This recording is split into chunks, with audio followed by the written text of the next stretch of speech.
Hello dear students, today we are here to start an lecture for 12th class. हम बात कर रहे हैं चैप्टर नंबर 4 की डिटरमिनेंट्स। आज हम बात करने वाले हैं प्रॉपर्टीज ऑफ डिटरमिनेंट्स। आइए स्टार्ट करते हैं। तो हम बात कर रहे हैं प्रॉपर्टीज ऑफ डिटरमिनेंट्स की।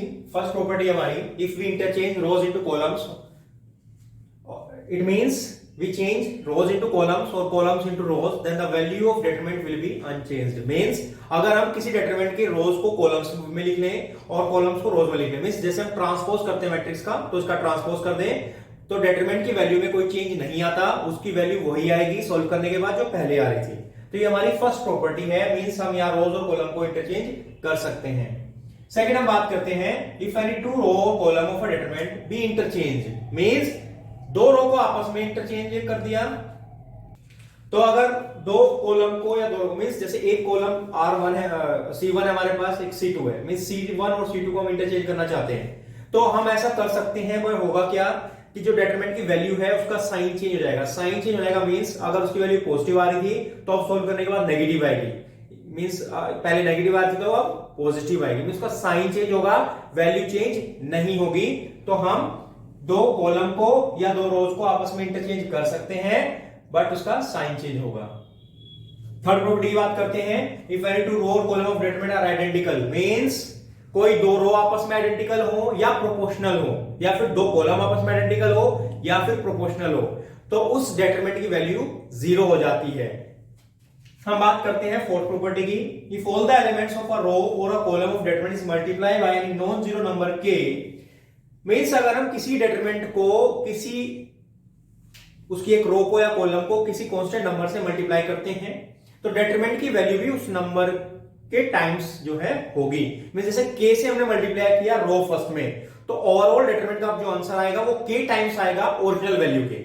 या फिर हम ऐसे कॉलम में मल्टीप्लाई कर सकते हैं, किसी भी कॉलम में हमने किसी कांस्टेंट नंबर k से मल्टीप्लाई किया, तो जब हम डिटरमिनेंट को सोल्व करेंगे तो उसकी ओरिजिनल वैल्यू की वो k टाइम्स आएगी वो वैल्यू।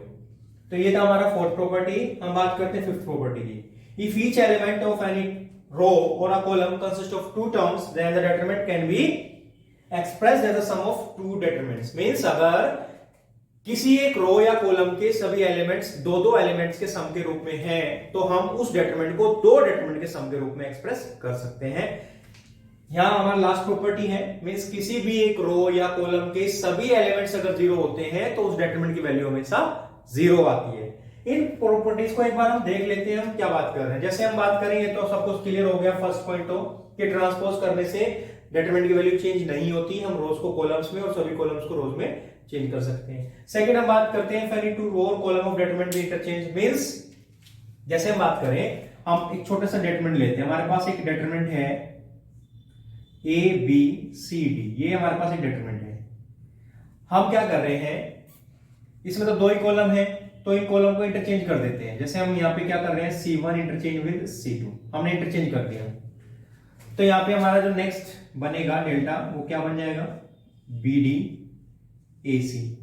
जब हम इसको सोल्व करेंगे और इसको सोल्व करेंगे तो इसकी दोनों की वैल्यू तो सेम आएगी, बट अगर इसकी पॉजिटिव आ रही है तो ये नेगेटिव आएगी, और अगर ये नेगेटिव आती तो ये पॉजिटिव आएगी। तो इस इफेक्ट को नलीफाई करने के लिए, डेल्टा को सेम रखने के लिए हम यहाँ माइनस साइन लेते हैं। मींस जब भी हमें किसी दो रो या कॉलम को इंटरचेंज करना होगा, हम एक नेगेटिव साइन आगे ले लेंगे उसके इफेक्ट को नलीफाई करने के लिए। तो ये हमारी सेकंड प्रॉपर्टी थी। जब हम कॉलम को या रो को भी इंटरचेंज करेंगे तो हमें क्या करना पड़ेगा, एक नेगेटिव साइन लेना पड़ेगा। ये था।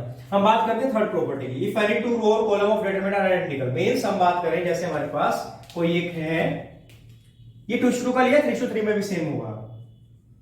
हम यहां ले लें A B C D E F और दोबारा ले लिया A B C। तो यहां पे क्या है, ये दोनों क्या है, रो 1 और रो 3 आइडेंटिकल है, एग्जैक्टली सेम है, या एग्जैक्टली सेम ना होकर के प्रोपोर्शनल हो, यहाँ पे 2 हो, दोनों में 2B 2C 2A 2B, यहाँ ABC है तो यहाँ 2A 2B 2C है, तो भी क्या होगा, इस डिटरमिनेंट की वैल्यू आ जाएगी 0। जब कोई दो रो या कोई दो कॉलम आपस में आइडेंटिकल हो या प्रोपोर्शनल हो तो उस डिटरमिनेंट की वैल्यू हमेशा 0 आएगी। ये हमारी थर्ड प्रॉपर्टी है। फोर्थ प्रॉपर्टी की हम बात करते हैं, जैसे कि हमारे पास सेम ये हम कोई भी एक डिटरमिनेंट ले लेते हैं A B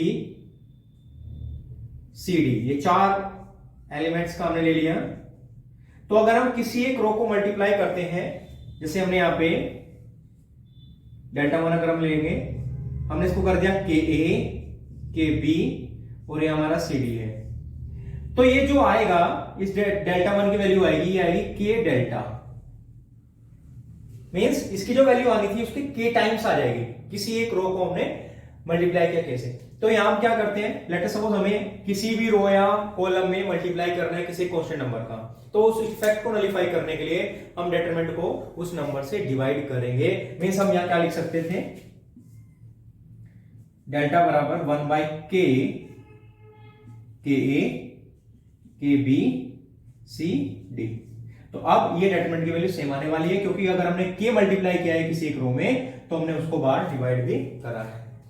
नेक्स्ट हम बात करते हैं फिफ्थ प्रॉपर्टी की। If each element of any row और a column consist of two terms then the determinant can be expressed as a sum of two determinants. Means जैसे हम यहां बात करें, हमारे पास एक डिटरमिनेंट है A B C plus D, E F G plus H, I J K plus L, ये हमारे पास है। हम यहां देख सकते हैं कॉलम 3 में जो सभी एलिमेंट्स हैं वो सम्स के रूप में हैं। तो हम क्या कर सकते हैं, इस डिटरमिनेंट को दो डिटरमिनेंट में एक्सप्रेस कर सकते हैं, दो डिटरमिनेंट के सम, ए बी सी, ई एफ जी, आई जे के और प्लस हम यहां लिख सकते हैं A B D, E F H और ये हो जाएगा आई जे एल। तो इस प्रकार से जब किसी कॉलम में या कॉलम में है, रो में भी ऐसे हो सकता था, तो किसी कॉलम या रो में जो एलिमेंट्स है वो सम्स के रूप में हो तो उनको हम दो डिटरमिनेंट के सम के रूप में लिख सकते हैं। लास्ट प्रॉपर्टी हमारी, if all the elements of any row और column are zero then the value of determinant is zero. Means किसी भी रो के सभी एलिमेंट जीरो हो या किसी भी कॉलम के सभी एलिमेंट जीरो हो तो उस डिटरमिनेंट की वैल्यू हमेशा जीरो आएगी। तो ये डायरेक्ट प्रॉपर्टी है, इसमें कोई दिक्कत नहीं होनी चाहिए। तो these are the properties of determinant, ये डिटरमिनेंट की प्रॉपर्टीज थी, इनके बेसिस पे हम एक्सरसाइज 4.2 करते हैं। तो 12th क्लास की हमारी प्रॉपर्टीज थी डिटरमिनेंट की, इसके बेसिस पे आप 4.2 एक्सरसाइज करेंगे और नेक्स्ट क्लास से हम 4.2 एक्सरसाइज के क्वेश्चन डिस्कस करने वाले हैं। इन प्रॉपर्टीज के आधार पर कैसे हम डिटरमिनेंट की वैल्यू फाइंड कर सकते हैं या क्वेश्चंस को, न्यूमेरिकल प्रॉब्लम्स को सॉल्व करेंगे या प्रूफ करने के क्वेश्चंस आते हैं। बहुत इंपॉर्टेंट टॉपिक है। तो आज आप क्या करें, प्रॉपर्टीज को रिवाइज करें, देखें ध्यान से। ठीक है, आज इतना ही करते हैं, मिलते हैं अगली क्लास में।